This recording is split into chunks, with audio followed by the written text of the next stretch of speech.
चले, अब पहला जो एमसीक्यूज है, the formation of sugar is energy dash process while breakdown of sugar is dash process while breakdown of is energy dash process। Sugar को अगर आप बना रहे हैं तो ये एनर्जी कैप्चरिंग प्रोसेस है। कैप्चरिंग कहां लिखा हुआ है?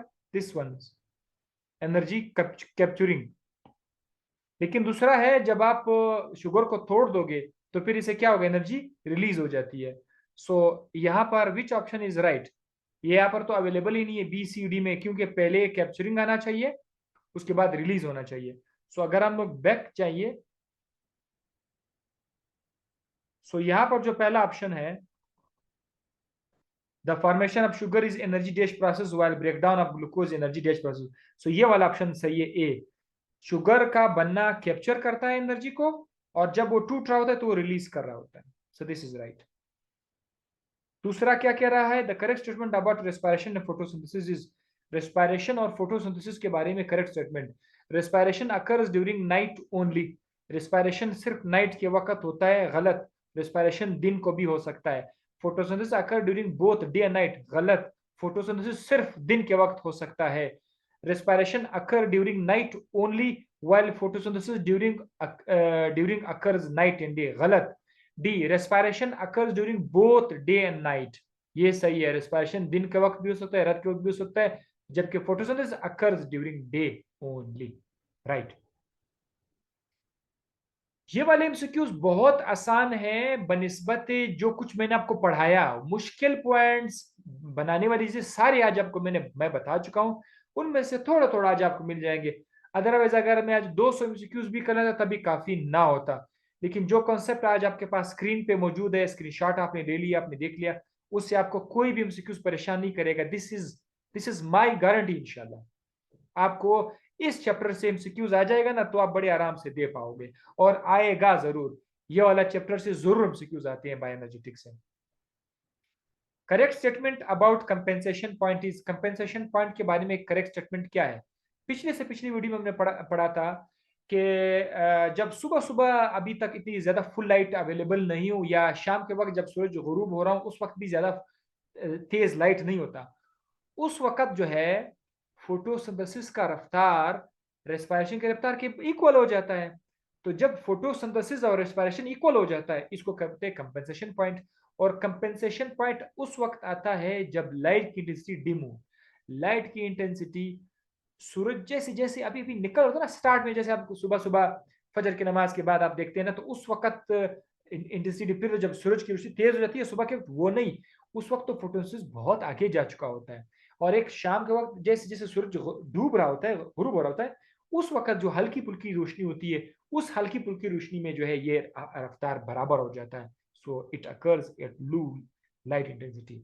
यहाँ पर इसका जवाब ये है। अदरवाइज आप ये कह सकते हैं कि जब rate of photosynthesis equal to the rate of respiration, जब ये दोनों बराबर हो जाए ये हो सकता है। और ये कब कब हो सकते हैं? या तो डाउन, या आपको दूसरा मैंने बताया था, दो अल्फाज मैंने बताया था इंग्लिश के लिए, सूरज के निकलने के लिए और सूरज जब गुरूब होता है उसके लिए मैंने डाउन एंड डस्ट का नाम मैंने बताया था। During photosynthesis the oxygen produced come from, photosynthesis के दौरान जो ऑक्सीजन हम लेते हैं वो कहां से आता है? कार्बन डाइऑक्साइड से आता है, क्योंकि कार्बन डाइऑक्साइड में भी तो ऑक्सीजन है। ये इससे आता है, या ये पानी से आता है H2O।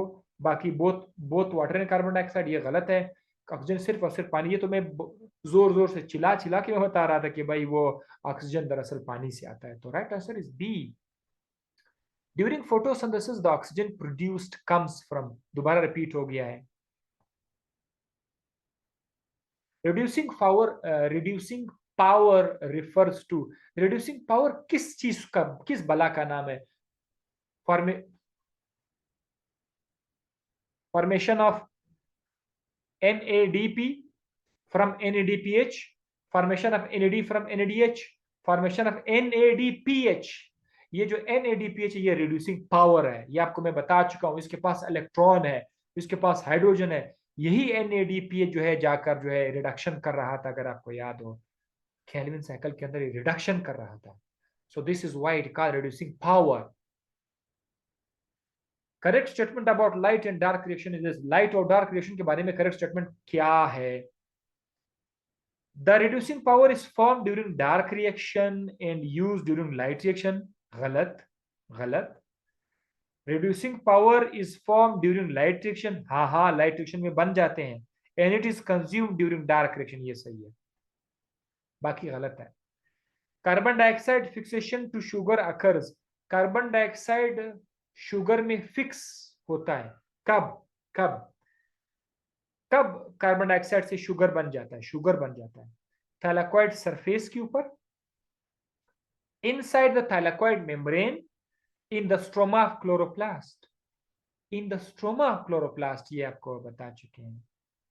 क्लोरोप्लास्ट का जो स्ट्रोमा है ना, उसके अंदर हो रहा होगा, स्ट्रोमा के अंदर है, ये थैलाकोइड के ऊपर नहीं है। वो तो लाइट रिएक्शन है जो थैलाकोइड के सरफेस के ऊपर हो रहा था, light reaction.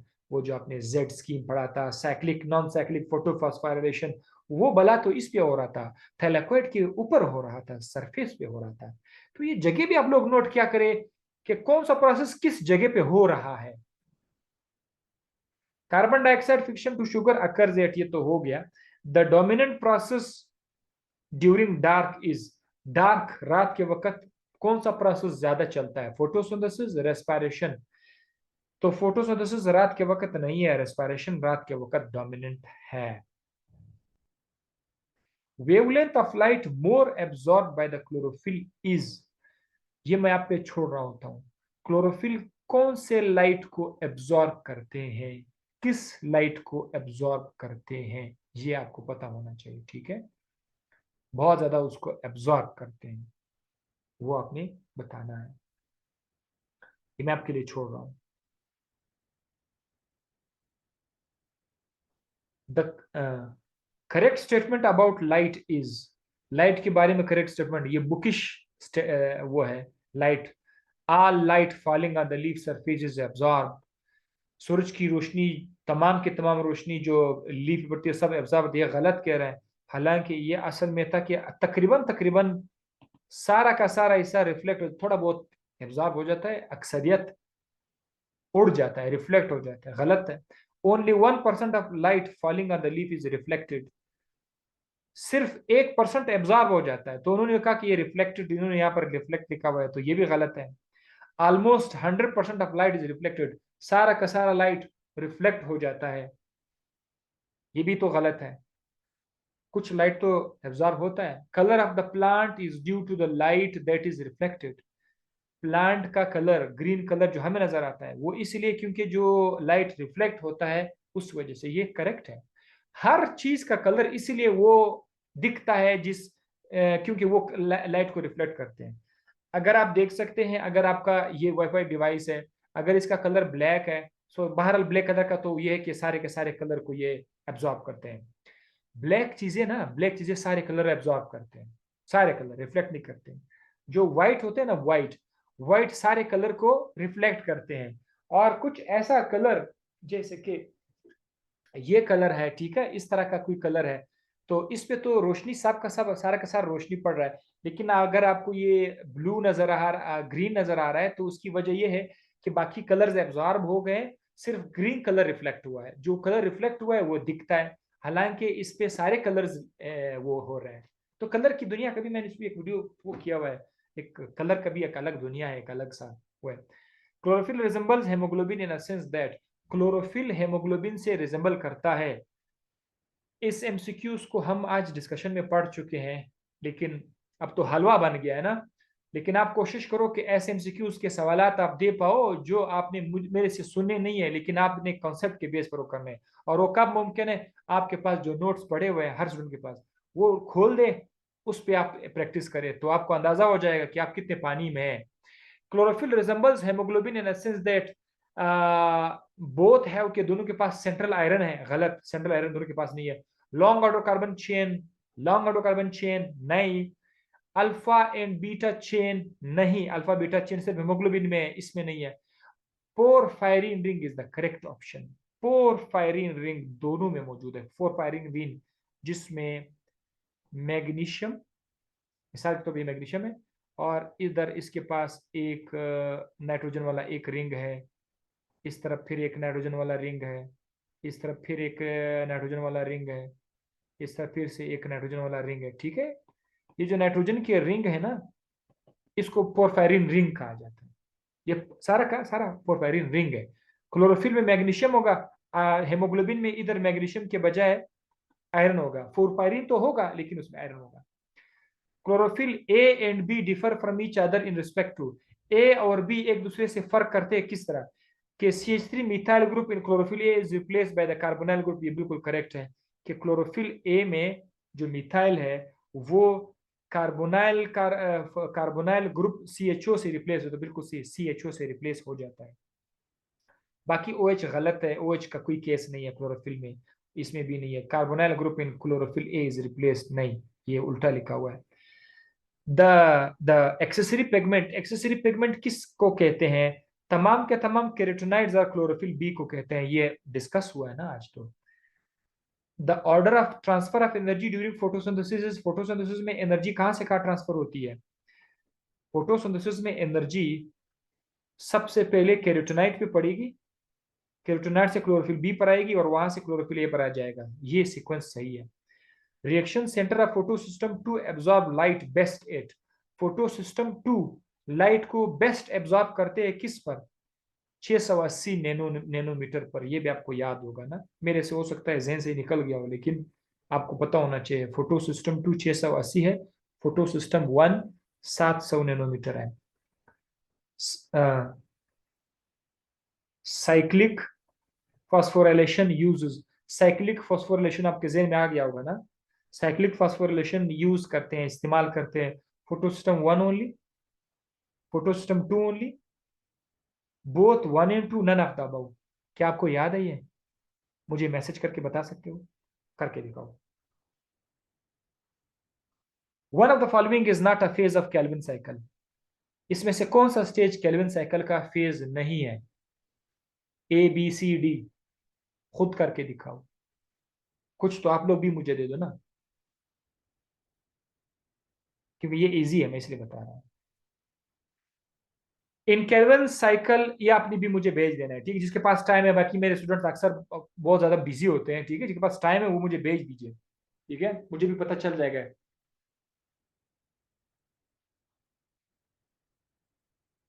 19 in Kelvin cycle, for every 3 molecules of carbon dioxide that are entering spelling थोड़ा सा मिस्टेक है, जो दाखिल हो रहे हैं,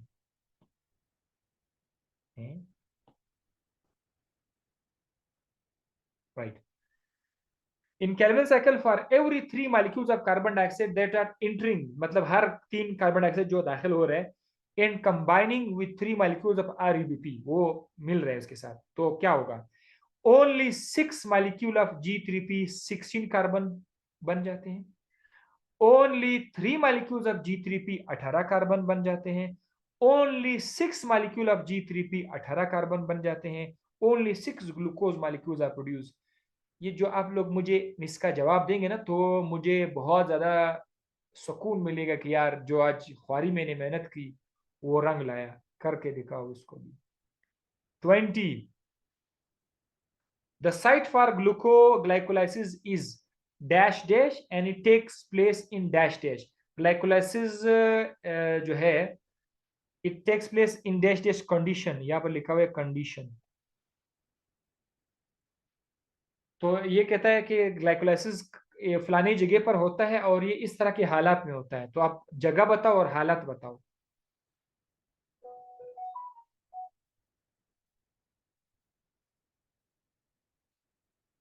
cytosol aerobic anaerobic, mitochondria aerobic only, cytosol anaerobic only, mitochondria. So यहाँ पर हम अगर हम लोग देखें तो उसका एक ही जगह है, वो है साइटोसोल। ग्लाइकोलाइसिस कहाँ पर होता है? साइटोसोल के अंदर होता है। और ये आपको किस कंडीशन में नजर आएगा? एरोबिक और एनारोबिक दोनों में आपको नजर आ जाएगा। तो ये ऑप्शन ए जो है करेक्ट है। 21 क्या कह रहा है? 21 कह रहा है in cycle addition of water to fumarate produces, जब आप फ्यूमरेट के अंदर वाटर ऐड करते हैं तो यहाँ क्या बन जाता है? ये भी मैं चाहता हूं कि आप मुझे बताओ। ये जो 21 का आंसर है ना, ये आप लोग मुझे बताओ, ऑप्शन ए है या बी है या सी है?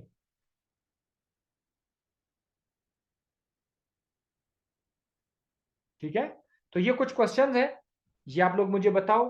मेरी दुआ है कि इस जो कुछ आज आपने मेहनत किया, आज आप लोगों ने टाइम दे दिया, हम सब ने मिलके जो एक स्टेज को आज अकम्प्लिश किया, एक गोल था जो आज हमने अकम्प्लिश किया, इससे हमें काफ़ी कुछ मिले, कॉन्सेप्ट मिले। और अब हम इसको प्रैक्टिस करेंगे। वीडियोस जिसने वॉच नहीं किए, वीडियोस भी देख ले, नोट्स भी चेक करते जाइए, प्रैक्टिस भी करते रहेगा। इंशाल्लाह इधर से जो भी क्वेश्चन आएगा ना, तो आप लोग उसको ऐसे ऐसे सेकंड्स में कर पाओगे इंशाल्लाह। सी यू ऑन मंडे क्लास। और कल आपका ग्रैंड टेस्ट होगा, वो इसीलिए बड़ा स्पेशल होगा क्योंकि इसमें पूरा बायोलॉजी आएगा।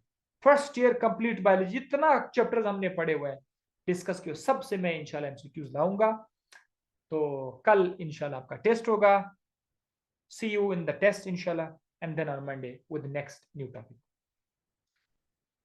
मुझे वो जवाब दीजिए, भेज दीजिएगा, ठीक है? जो इंटरेस्टिंग है वो मुझे सेंड कर दीजिए।